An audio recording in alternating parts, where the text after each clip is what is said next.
circulando de canoa dentro da unidade hospitalar, que atendia pelo menos 12 mil moradores aqui do município de Anamoca.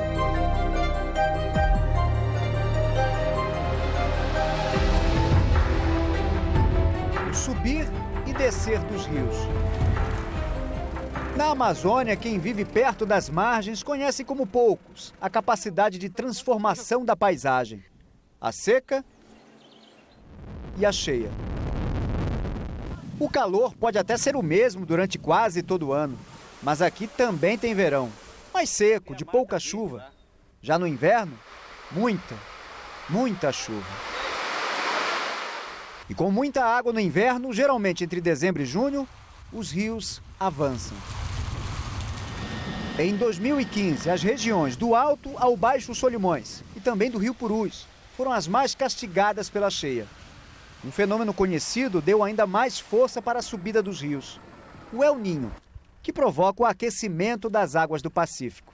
O que a gente tem observado nesse evento atual é que muito aquecimento próximo da costa do Peru, que é uma área de El Niño também, muito provavelmente tem produzido chuvas em abundância na vertente leste dos Andes. E essa chuva em abundância na vertente leste dos Andes tem contribuído significativamente para a elevação do nível dos rios aqui na região.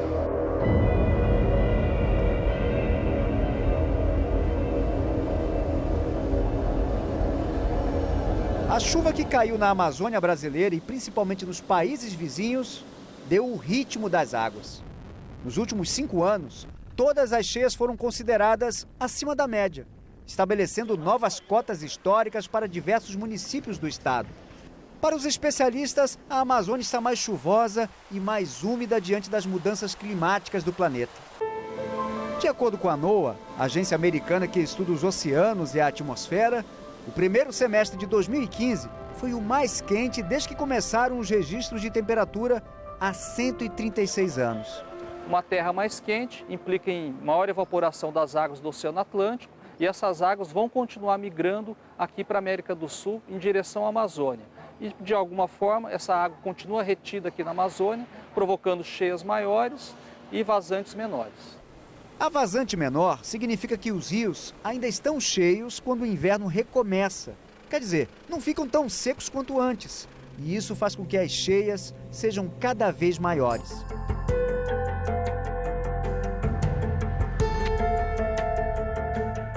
Em Boca do Acre, a mais de 1.000 quilômetros de distância de Manaus, calamidade pública.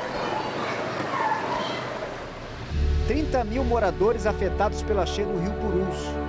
Casas, comércios, produções agrícolas, tudo alagado. Maria foi obrigada a sair de casa. Pedi uma casa vizinha que lá pra gente ficar. Nós estamos vindo aqui de vez em quando para a casa da geladeira que tá aí, a gente bota os peixes aí, quando a gente quer vir fazer comida, a gente tira, aí leva para lá e faz comida lá, né? Quem conseguiu, salvou o que podia. João não queria perder o caminhão. Nós fizemos essa arte aí, o bicho ainda está pendurado ainda num guincho. Só que muita gente não teve a mesma sorte ou tempo. Moradores registraram como ficou parte da orla da cidade depois de um desabamento. 120 metros do barranco despencaram, destruindo 8 casas. Ninguém ficou ferido. 400 moradores foram levados para abrigos montados pela Defesa Civil Estadual em Boca do Acre. Do Rio Purus para o Alto Solimões. Em Tabatinga, na tríplice fronteira Brasil, Colômbia e Peru, a 1.105 quilômetros de Manaus, situação de emergência. Nas áreas mais atingidas, moradores enfrentaram a cheia dentro de casa, construindo as marombas, assoalhos de madeira que são erguidos conforme a água sobe. Foi o que fez o seu Raimundo. Vem mais água, a gente vai subir mais um bocadinho, vai subindo. Não pode fazer nada, não. Sair da casa o senhor não sai? Ah, não, senhor. Tem que ficar aqui mesmo, né? Até a água baixar. Não tem onde ir. 20 minutos de barco separam Tabatinga de Benjamin Constant, onde quase 3 quilômetros de passarelas de madeira foram construídos para tentar facilitar o acesso dos moradores às áreas de comércio. Hora do martelo e da motosserra. Situação também de emergência. Na zona rural, as terras produtivas ficaram embaixo d'água. A cheia do rio Solimões atingiu comunidades cada vez mais próximas de Manaus. No Baixo Solimões, a 160 quilômetros da capital, fica a cidade de Anamã, município em calamidade pública, que enfrentou a maior cheia da história. Essa é a primeira visão de quem chega à sede do município de Anamã. O terminal hidroviário, logo ali atrás, tem a praça, igreja, rua principal. A cidade está totalmente alagada. A cheia afeta os 10.200 moradores que vivem aqui. Ao contrário de outras localidades, em Anamã não existem passarelas de madeira. Uma das explicações está na força da água. É um município que sofre com as correntezas. Então, daí não construímos passarela, porque a correnteza impede que essas passarelas permaneçam por um bom período de tempo. Esse é um fator. O segundo também é que o município ele é habituado a transitar nesse período de canoas, de botes, de embarcações, de motores de popa. Então, a gente, uma vez construindo passarelas, esse trânsito vai ficar impedido. A madeira que não foi usada nas passarelas teve destino certo. Foi para as casas dos ribeirinhos.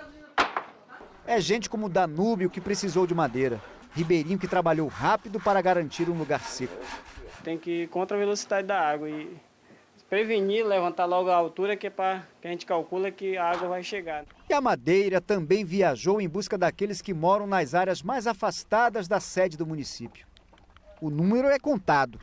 24 tábuas por família. Ainda assim, uma contribuição bem-vinda. Nós vamos suspender as coisas que nós temos, né? Farinha, freezer e outras coisas, né, que nós temos em casa. E quando enche, é muito difícil. No ano passado a gente teve muita dificuldade.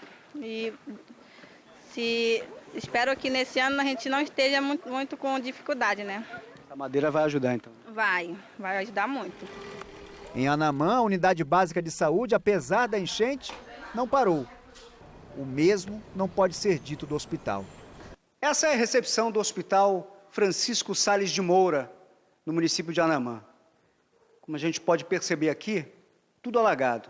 E cheia como esta aqui, a última foi em 2012. Só que agora, 2015, o nível da água está pelo menos 28 centímetros acima. A gente está circulando de canoa dentro da unidade hospitalar, que atendia pelo menos 12 mil moradores aqui do município de Anamã.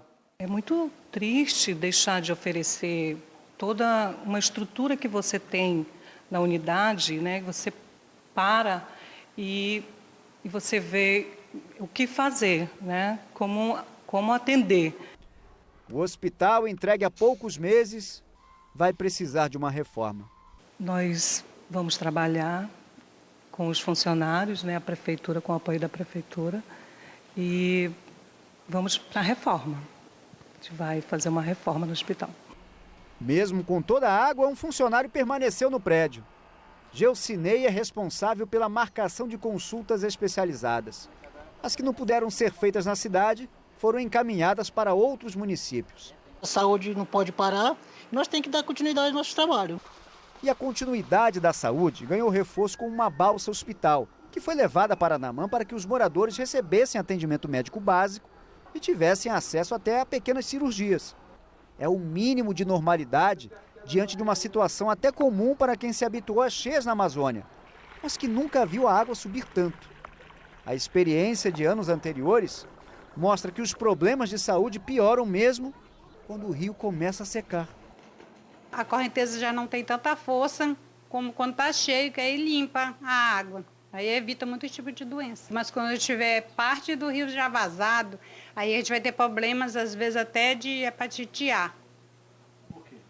É porque aí a água fica suja, né? Aí começa a subir aquela água suja. Aí quando seca mais, os capins que foram alagados, eles começam a boiar podre. Então a água fica mais contaminada.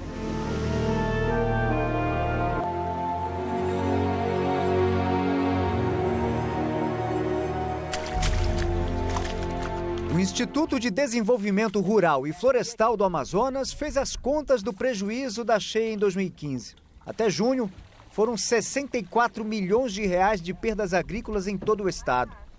E o prejuízo pode ser ainda maior enquanto as áreas produtivas permanecerem alagadas. O último relatório divulgado pela Defesa Civil do Estado apontou que a cheia afetou 460 mil pessoas em 48 dos 62 municípios do Amazonas. A capital, Manaus, está incluída entre os municípios em situação de emergência. Embora não tenha registrado a maior cheia da história, nunca se viu por aqui tanto lixo na água. Toneladas de um problema que se espalhou por toda a cidade.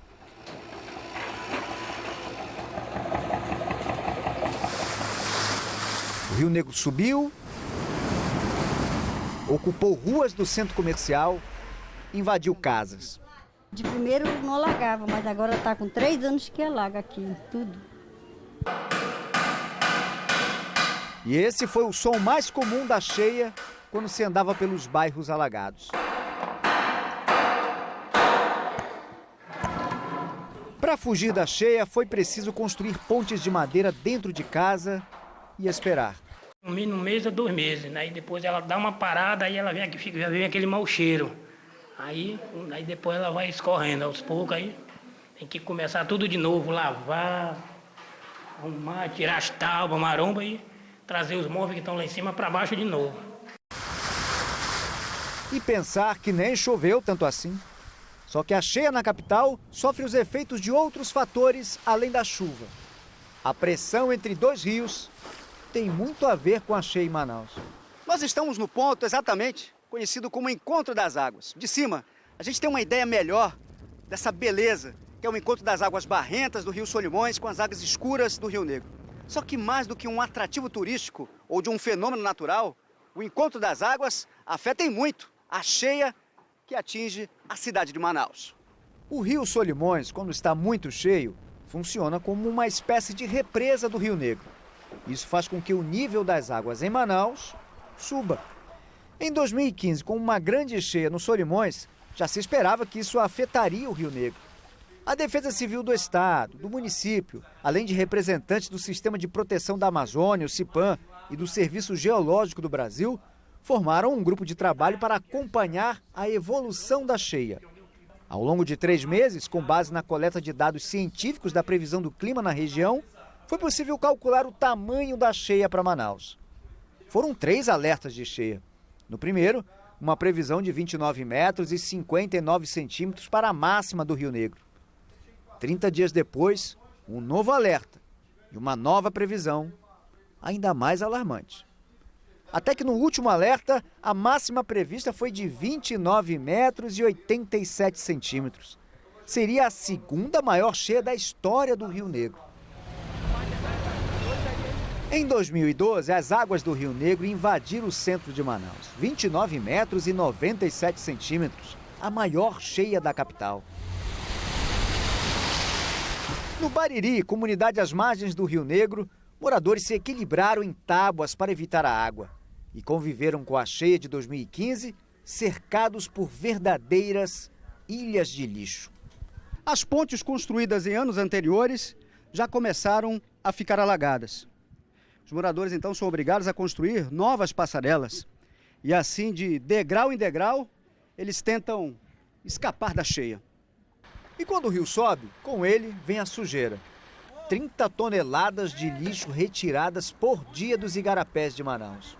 Um custo incalculável para o meio ambiente e para a Secretaria de Limpeza Pública, um gasto de quase R$ 1 milhão por mês.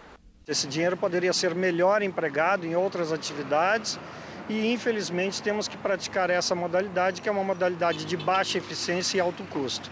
E a eficiência do trabalho esbarra ainda em outro fator natural. Normalmente, os igarapés da cidade desaguam no Rio Negro, mas durante a cheia ocorre justamente o contrário. Quando o Rio Negro passa dos 29 metros, os igarapés da cidade ficam represados. Então a água sobe ainda mais. E o lixo começa então a praticamente invadir as casas. Seu Antônio não quer saber de lixo dentro de casa. Fazendo minha parte, a gente é obrigado, não tem quem faça, né? Para ajudar em nada. Dona Ruth também não mede esforços. Se a gente não fizer assim, né? Quem que vai fazer? É nós mesmo. Não fica com medo de ficar doente, não?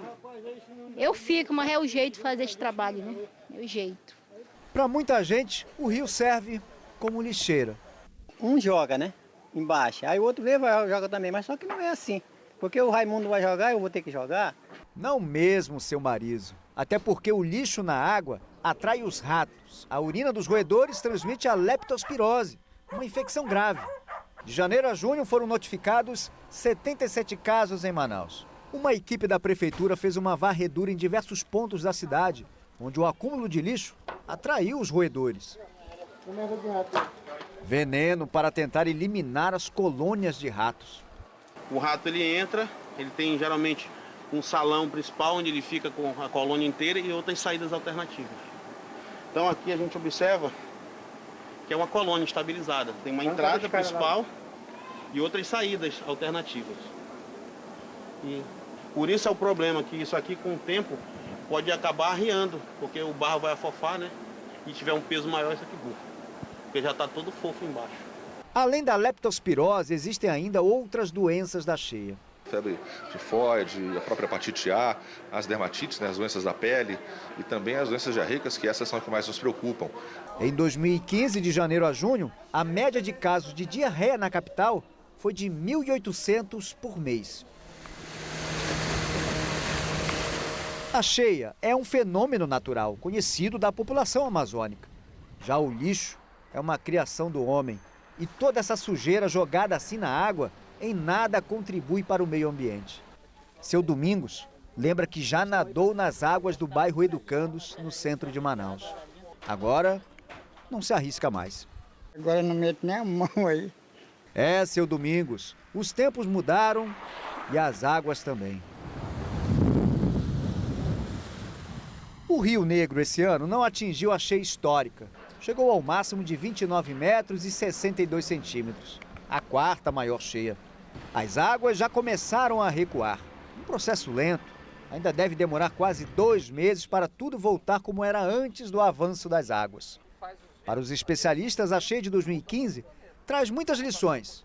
A principal é observar as mudanças do planeta para entender melhor a Amazônia. Se for uma tendência de longo prazo, de aquecimento da terra, maior evaporação da água do oceano, a Amazônia vai ser mais chuvosa. E, portanto, o cenário para os anos de 2016 e 2017 provavelmente também serão de cheias acima da média. Fenômenos como o El Niño estão cada vez mais comuns. E com ele, uma mudança no jeito de olhar para a floresta e o clima. Nesses últimos 15 anos aí a gente teve uma recorrência maior desse fenômeno e uma intensidade também mais significativa. Isso, claro, deixa a gente mais atento para quando da ocorrência desse fenômeno, porque ele é muito importante na previsão do tempo, né? A previsão de grande escala, né? Previsão não a previsão do dia seguinte, não a previsão da semana seguinte, mas a previsão do mês todo, dos próximos 2, 3 meses, né? A cheia vai lentamente deixando o cenário. Só que por pouco tempo, em dezembro começa de novo a ganhar força. E o ciclo se renova mais uma vez.